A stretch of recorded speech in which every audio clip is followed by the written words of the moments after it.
اللهم صل وسلم وبارك على سيدنا محمد وعلى آله وصحبه وسلم. ازيكم عاملين ايه؟ يا رب تكونوا بخير.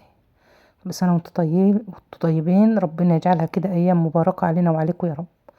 يلا النهاردة بقى فيديو كده ظريف وخفيف فيه بقى ايه.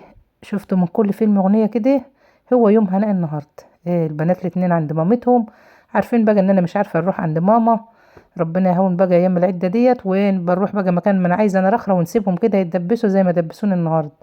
الاتنين مرة واحدة. طب انتوا مفكرين ايه يعني يا ولاد؟ مفكرين ان هناء خلاص راحت عليها مش هتقدر تعمل شغل البيت وتروح لطيورنا وتروح مزرعتنا وتشوف عني؟ قلت لازم نثبت لهم ان انا اجدع منهم. ومهما على رأي المثل اللي كان بيقول لو دبلت الوردة ريحتها فيه. ايه يعني انا مش هنقدر نشتغل ولا ايه؟ يلا كده نشوف الاحداث وشوفوا هناء هتقدر وهتبقى جدها ولا مش هتبقى جدها. يلا كده بينا نسمي بسم الله ونصلي على رسول الله. اللهم صل وسلم وبارك على سيدنا محمد. ونشوف هنعمل ايه النهارده. قمت طبعا الصبح خدت الجولة اللي بناخدوها عند الطيور. رحت المزرعة لميت البيض. رحت للفراخ البيضة والفراخ والبط زي ما شفتوا شايفين معايا في الفيديو امبارح كده. ظبطت حالي الاول ورا. جينا فطرني وبدأت كده زي ما انتم شايفين. قلت يا بنتي هنا كده خليكي شاطرة. والاهم فالمهم. يعني ايه الاهم فالمهم؟ ركزوا بقى معايا في الحتة دي كويس. الاكل اهم. خلينا كده في الغدا ونبقى نكمل إيه بقية اليوم. اللهم صل على سيدنا محمد. احنا كنت انا ورضوى وابراهيم. طلعت فرخة كده فككتها حطيتها في ملح وليمون. ورحت زي ما انتم شايفين معايا كده جايبة الفرخية بتاعتي ومقطعة منها 3/4 ورحت شايلة الربع. هتشيل الربع هينفعك في يوم تاني. مرة نكون 5 نطلع ربع على فرخة كمان تبقى الدنيا ماشية معاك. إيه زي ما قلت لكم لازم نمشي كده على جدنا ما نبهدلش في الحاجة. وهنعرفك برضو عندي رز.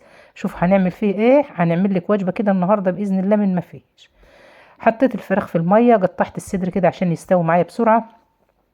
خدته نصين وهو ماسك زي ما هو. وفتحته برضو كده بالسكينة وعملت فتحات في الوراك وحطيت كده ملح وليمون على ايه.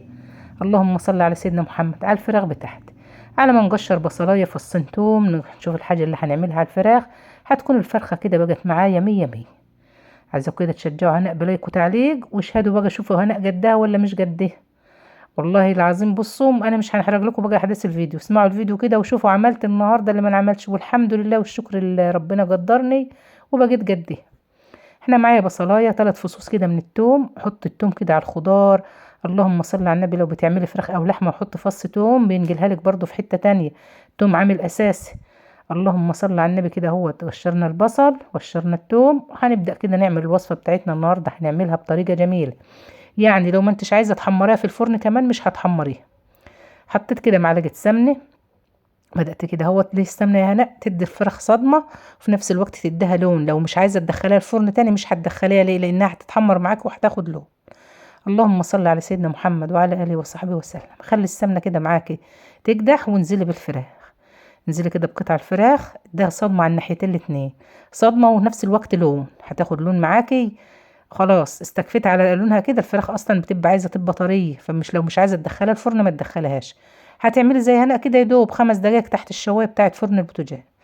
اللهم صل على النبي. كده نزلنا بالفراخ بتاعتنا هي توسعي كده وخليها كلها تلمس ارضيه الصينيه وتلمس السمنه اللي هي في الصينيه. هنعملها كده بعصره ليمونه بصوص ليمون كده جميل. بيفرق في الطعم.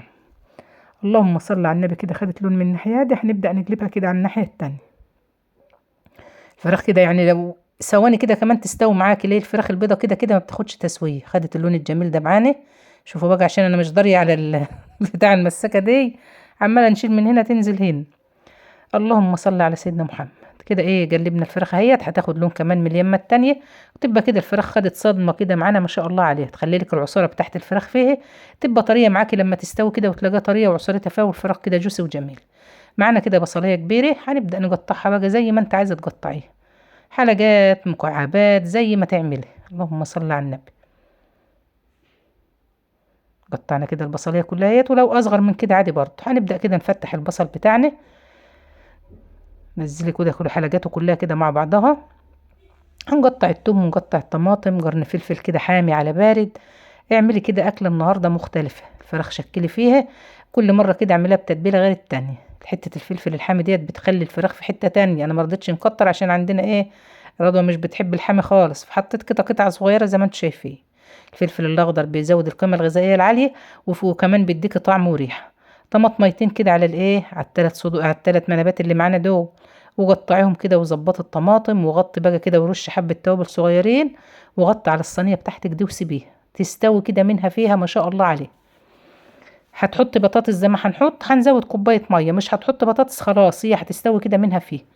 اللهم صل على النبي. دخلي كده الخضار تحت الفراخ، وزي ما قلنا هنعمل ايه الاهم في المهم الحاجة الضرورية، وبعد كده النهار طويل نعمل على قدنا، ما احنا ناس بقى عجزنا وبقت ايه مش هنقول ايه. يلا ربنا يعين كل واحد على حاله. اللهم صل على سيدنا محمد. عملت ايه؟ قطعنا خضارنا على فراخنا، وهنشوف هنعمل ايه كمان. انا كنت هنا والله ما عارفه كنت رحت فين نجيب التوابل. جبت ليمونه، اعصري كده ليمونه على الفراخ، ويا سلام لو ليمونتين، يعني لو تخلي الطعم معاكي كده في حته تانية. اسمها فراخ كده بصوص الليمون، بتبقى طعمها ما شاء الله عليه. غيري كده وظبطي، هي كده كده فراخ بس ظبطي انت بقى الطعم بتاعي. مره مشويه، مره تتبليها بتتبيله وتحطها في بيتها في التلاجة وتعمليها، مره تعمليها زي ما هناء بتعمل كده. اللهم صل على النبي. كده حطيت كمون وفلفل اسود وملح، مش اكتر من كده، ورشه خفيفه كده بين صوابعك من الكركم. كركم بيدي لون، وفي نفس الوقت بزود القيمه الغذائيه بتاعت الحاجه معاك.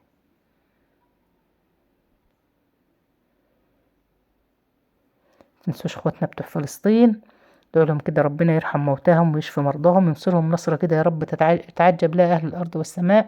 اخواننا بتوع الدول العربية كلهم ربنا يفرح قلوبنا جميعا ويسترها علينا وعليهم يا رب. بركة الصلاة والسلام على رسول الله. اللهم صل على النبي. كده عملت ايه؟ غطيت على الصينية وسبتها. فاكرين؟ شوف انا كنت عاملة رز في دول من امتى، بنفتح الفرن لقيتهم كده ايه، اللي فيها معلقة واللي مش فيه. مسكتهم كده بالحتة السلك اللي كنت غاسلة بالمواعين الصبح، وطلعت كل اللي فيهم، ظبطت حوضه ونضفته، وحته سلكه كده بقى وشويه بريل، ولمعي الحاجه بتاعتك وشيليها.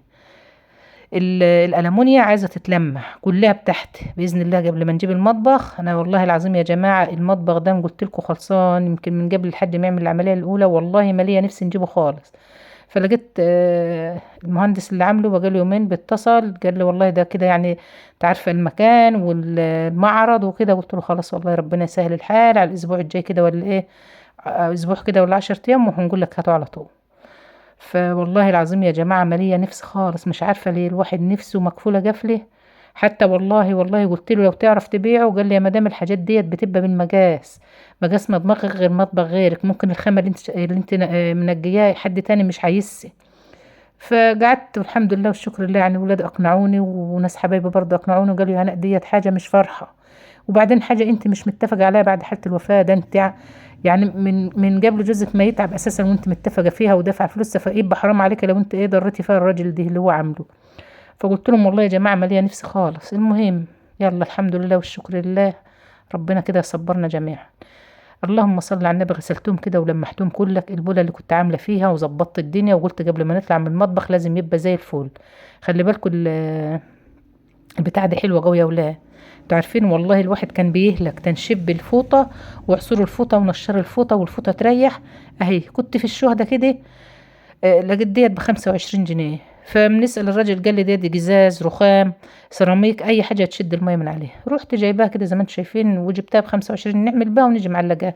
بتنشف معاك الميه من على الرخام، تخليه اكنك احسن من الفوطه كمان اللي انت بتعملي بيها، وفي نفس الوقت ما بتبهدلكيش، يعني مش زي الفوطه كل شويه عصري ونشري واعملي. فدي سهل. اللهم صل على النبي. كده جبت 3 بطاطسيات وجيت قشرتهم كده لقيتهم يامي. طب نشيل بطاطساية، طب انا خلاص قشرتيه والله بقيت قاعده نعد في القطع بتاعت البطاطس. عشان كده بنقول لك وفري ودبري الحبات البطاطس ده على حبايه تانية نعملها تاني يوم. فحاولوا كده بقدر الامكان تمشي على قد، واحنا 3 في البيت حلوين جو دول على قدنا، بقيت نقول يا ريتني قشرت حبتين. المهم قطعت ال3 حبات كده زي ما انتم شايفين معايا، شطفتهم وهنبدا نحطهم فين مع الفراخ. هتزودي صلصه؟ لا، هي كده هتبقى منها فيها، وهتشوفوها في الاخر كده شكلها ما شاء الله وطعمها زي الفل. هنبدأ كده ندخلها بين الفراخ وبعضها. شيل الفراخ بقى حطها على كده، الفراخ هنا خلاص بقت تلتين سوا. اللهم صل على النبي.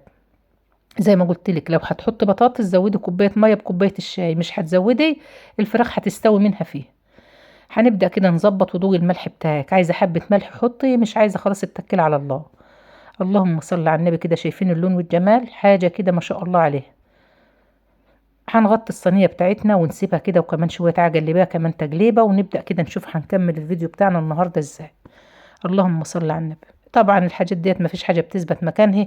الركنة والله لسه شايلة الفرش ده، أنا يمكن من أسبوعين غسلت السجاد وغسلت الفرش والحيطان، كنت عاملة ترويجة في السليم، بس صراحة ربنا أنا ماليش نفسي نصور روتينات ولا كده، فقلت النهاردة كده إيه جولة مع الماشي ونوريكم إيه روتين هناء العجوزة كده النهاردة. اللهم صل على النبي. كده بدأت شلت الحاجة اللي هي عايزة تتشال، وهنبدأ نسوي الركنة بتاعتنا كده على السريع، نكنس الصلاة برضو كنسة في السليم. انتوا عارفين دور الأرض ده صراحة ربنا والله يا ولاد مبين عليه ترويج، وعلى طول مردوم تراب، مع إن على طول مقفلة كده، يعني بنفتح الشباك الصبح أو الباب دخل شوية هوا يجدد الهوا بس كده، وبن إيه وبنشيل على طول، بنقفل على طول. فخلوا ايديكم كده في الحاجة على طول، أقل ترويج أقل تنظيفة تنظف معاكي. يعني لو انت كل يوم، يعني احنا بنعمل الجولة ديت مثلا الصبح، بعد العصر بنعملها تاني، بالليل برضو بعد المغرب ما يدن كده بسرعة، لو بيضات الركنة نازلة نرفعها نظبط. ممكن حد برضو اللي يدخل لك واللي يعمل لك يبقى بيتك على طول رايق ونضيف.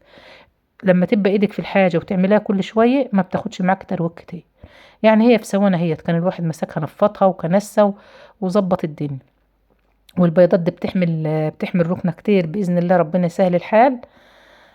عايزة نجيب بقى السجاد ده، عايزة نشيله خالص لأنه كده خلاص، يعني عايزة نجيب حصرتين والواحد يبقى يفرشهم بقى كده ايه في الصيف بإذن الله. اللهم صل على النبي. هنبدأ كده نزور الركنة، ظبطتها حطيت المخدات مكانها. الدراع بتاع الركنة ده والله متبهدل، فبنشوف أي حاجة كده نحطها عليه، مع إن العيال مش بتخليها يعني، أي حاجة نحطها على دراع الركنة كده تنشاه. هنبدأ كده كنسة على السريح فيه، تحس برضو كده ان الحاجة راجت. الدنيا حواليك تبقى نظيفة تبقى حلوة. كان في مثل زمان بيقولهن ايه، اكنس بيتك ورشه وما تعرفش مين هيخشه. يعني ايه يا ست، يعني خلي بيتك على طول رايق. انت ممكن دلوقتي تبقى قاعدة وسايبة الدنيا مكركبة حواليكي، تبص تلاقي الدنيا ايه، حد داخل عليكي جايلك ضيوف، يبقى بيتك على طول نظيف وزي الفل. مع ان زمان لا كانت ركنة ولا كانت، هو كان الحصيرة اللي كانت القياس ومخدتين ثلاثة كده محطوطين حواليه. وكنا نقوم الصبح نعمل ايه، نكنس كده، والارضيه بقى ما كانتش سيراميك ولا كانت ارضيه عاديه، شويه ميه كده ورش وظبطي وكنسي وظبطي الدنيا وفرش الحصيره تاني وحط المخدتين عليه. كانت الدنيا سهله. دلوقتي بقت الدنيا صعبه خالص في كل حاجه.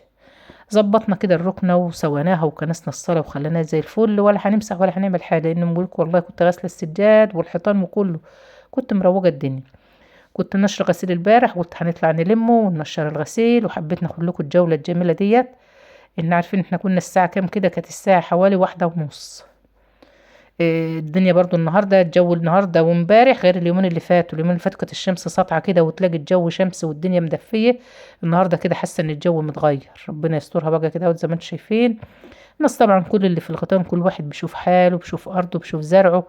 حبيت برضو نوريكم المنظر الجميل ده كده من فوق. صراحة ربنا لما بنطلع في الحتة ديت بنبقى عايزة نقعد على السطح كده نشوف المناظر الجميلة دي. الأرض بقى اللي هي سمرة ديت بتتزرع فاصوليا. الأرض الخضرة ديت ايه هناء غلة وبرسيم. فتلاقي كده العروة بتتشال من الزراعة وعروة بتنحط مكانها. اللهم صل على النبي. الفاصوليا الشتوي اتشالت بتنزرع مكانها صيف، اللي هي الأرض السمرة اللي انتوا شايفينها ديت يا مزروعة يا لسه هتنزرع صيف. والخضار ده بقى اللي برسمه اللي غلة، فتلاقي المنظر كده مع بعضه ومدي كده على حاجة ايه، حاجة شكلها جميل كده. كان عندنا حبة غسيل كده قلت ننشرهم، كنت غاسلة برضو، كنت شايلة فرش الأوضة امبارح وغسلاه ونشراه لميته. قلت ايه، يعني نشوف بقى الحاجة كده أول بأول واحدة واحدة كده معايا. نخلص الغسيل نكون الأكل استوى معايا، لو هنعمل أكل نبقى كده ايه رايقة وخلصت الغسيل. نشرته برضو قلت عشان نلمه قبل المغرب. الهدوم كده كده الغسالة بتبقى مجففاها، فلو ساعة في جو شمس وحلو كده تلمها على طول. وعودي نفسك على كده، ما تسيبيش غسيلك على الحبل كتير، لا في الصيف ولا في الشتاء. ساعة ما تحس ان هو اتحمص كده معاك ونشف شيليه نزليه. احنا بنعمل بس دي تهوية، تهوية للحاجة انها مش تريح منك، لان الغسالات اللي بتنشف ما بتاخدش وقت كتير معانا. فما تبيتيش بقى وتقول لا هلمهم بكرة هلمهم بعده، لا، خليكي كده خفيفة، خليكي نشيطة. الحاجة اللي تعملها ركزي فيها. طول ما انت بقى مع نفسك كده استغفري ربنا، صلوا على الرسول، ادعي لاولادك بصلاح الحال، ادعي لاصحابك واهلك وحبايبك وكل من تعرفيه ولا ما تعرفيش. عودي نفسك لما تيجي تدعي لاولادك قولي اولادي واولاد الجميع يا رب تسترها عليهم، توسع رزقهم، ترزقهم كده يا رب الخير، تجعلهم سند لنا كده في الدنيا وفي الاخره. يا رب تحبب فيهم خلقك كده يا رب، يا رب تسترهم علينا وعلى اولادنا وعلى اولادكم وعلى اولاد الجميع يا رب. تكفيهم شر ولاد الحرام وشر بنات الحرام، وما توجعهم يا رب في ايد حاكم ظالم، وتكفينا وتكفيكوا شر المستخبي. اللهم امين يا رب العالمين. نشرت كده الغسيل وظبطت الدنيا. يلا نلم بقى الحبة اللي كنا منشرينهم.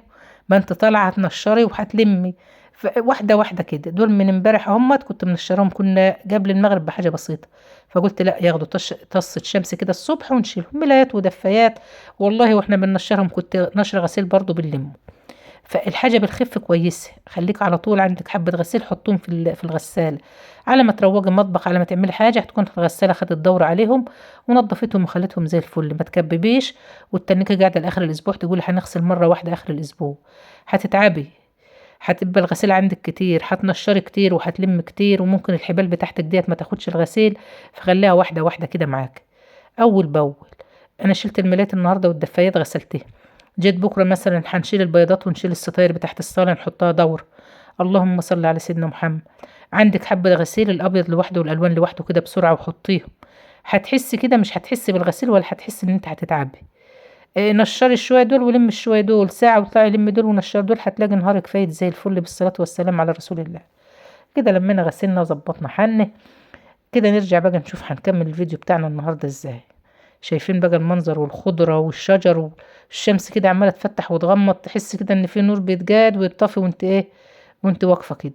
بس صراحة ربنا يديم علينا المنظر ده نعمة يا ولاد. شايفين والله لوحة فنية هي، سبحان الخالق المبدع، سبحان الله والله، سبحان الله وبحمده، سبحان الله العظيم على المناظر الجميلة دي. شوفي كده التناسق والالوان بتاعت السماء مع الخضره، مع الارض اللي فيها الاخضر، مع الارض اللي هي لسه مش متخضره، تحسي كده سبحان الله. يعني والله العظيم حاجه كده منتهى الجمال والحلاوه. خدنا غسلنا ونزلنا. كنا بقينا الساعه كام هنا؟ مين اللي هيقول لي الساعه كام هنا؟ والنور بيقطع الساعه كام؟ الساعه 3.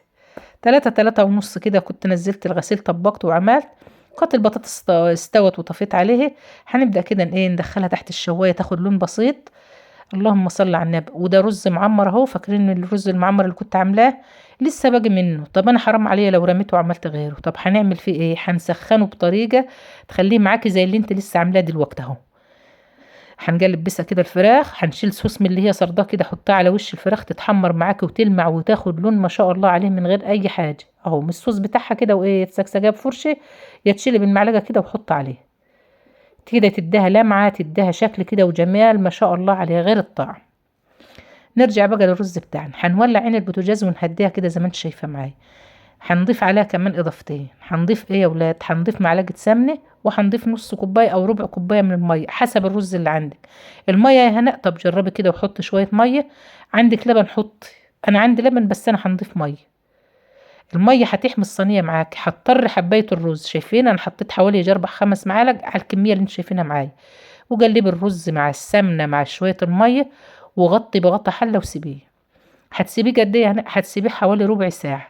هتقلبيه في الربع ساعه دي مرتين اتنين، مرتين اتنين تقليب في الربع ساعة اللي انت هتعملي فيها دي.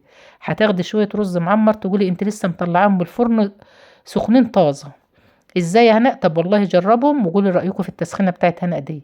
حرام نرمي دي ونعمل غيره، ربنا هيحاسبنا على الحاجات دي. وفري ودبري في كل شيء. حاجة تتبقى عندك حطها كده في التلاجة، ولو ان الجو كده كده تلاجة دلوقتي. شايفين الرز سخن وحباية من حباية وما شاء الله عليه. تعالوا بقى كده نعمل لهم الاكل بطريقه جميله. يشوفوا بقى هناء بقى العجوزه الكركوبه اللي مش هتسد ديت هتعمل ماما والله عملت لهم اكل ولا اللي في المطاعم. اللهم صل على النبي. اي بوله عندك بيروش من اللي بنعمل بيه ماشي، ما عندكش بوله جميله زي اللي انت شايفاها معايا كده، وابدأ حط الرز واضغط عليه واملي بقى كده واكبسي. هتكفي هناء، هتكفي وهيفوض منها كمان والله يا ولاد. يعني ما شاء الله كده ربنا يجعل في ايديكم وفي ايدينا البركه. معلقة رز على حتة فرخة على حتة بطاطساية على معلقة كده سلطة ولا طماطمية ولا حتة خيارة، هتلاقي الدنيا زي الفل. ورحت مطلع لهم بقى المستخبى اهوت، ورحت غرفة فيهم كده زي ما انتم شايفين شكل الرز بسم الله ما شاء الله عليه. بيلمع سخن معاك وبيدخن حاجة كده تقولي انت لسه عاملاه ومطلعاه من الفرن. طيب يلا كده نحط فراخنا وشوفوا بقى رأيكم وقولوا رأيكم في اللي انا عملته النهاردة. تستاهل كام على 10 دي؟ وبطاطس كده في الطبق وكل واحد طبقه كده ومعلقته، وما شاء الله كده على الجمال. شايفين لون البطاطس ولون الفراخ وما شاء الله كده حاجة زي الفل اهي. 3 4 قطع بطاطس على قد اللي هياكل. الصوص اللي في الصينية دي حطيته في طبق كمان وخدته معايا، وخدت البطاطس للي عايز يزود. وعملنا الاطباق بالطريقة الجميلة اللي انت شايفاها معايا كده. اللهم صل على النبي كده حاجة ما شاء الله. قطعت طماطميه كده حلقات زي البطاطس اللي انا عاملاها، تكسر كده لون الطبق معاك وتدي كده شكل. والله كنت عامله خيار كمان رضوى، جت يا ماما ماما خيار ايه شيلي، قلت والله العظيم يا بنت ده الخيار عسل، جت لا شيلي ما تحطش، حط طماطم بس. تحس كده ان انت يعني انت عملت اكله اهوت. الرز عندنا طلعنا حتتين فراخ على قدنا طماطمايه، ظبطت دنيتك كده. اتغدينا، شلت المواعين حطيتها في الحوض وقلت لا نروح لطيور نظبط حالي، نحط لهم اكلهم، نحط لهم ميتهم ونحبسهم. حطيت لهم اكل، حطيت لهم ميه، بصيت على الفراخ البيضه برضو، حطيت لها ميه، زودت لها علف وغيرت لها السجايات ميه، وبدات ندخل الطيور. الساعه دلوقتي كانت كام يا ولاد؟ كانت 5. كانت 5 بالظبط، يا دوب النور جاد رحت جايم، قلت عشان تبقى ايه، ما نفتحش الصندارة على الفراخ غير لما النور بتاعنا ايه يجي. بدأت كده ندخل طيوري ونظبط حالي، نقفل بيباني كده في النور. اللهم صل على سيدنا محمد وعلى آله وصحبه وسلم. تظبطي يومك كده، تمشي يومك زي الفل. السل الدب، سمحتوا المثل اللي بيقولك اللي يتدب ما يخليش ولا حبة. عملنا الشغل كله واحنا مرتاحين، بالنا رايق. واحدة واحدة تبدأي كده تعملي الحاجة اللي هي مستعجلة زي ما بنقولك. هندخل البط اهوت، والفراخ اللي قلت خليها نقط بيض، ربنا يكرمنا كده وتبيض بقى اهي.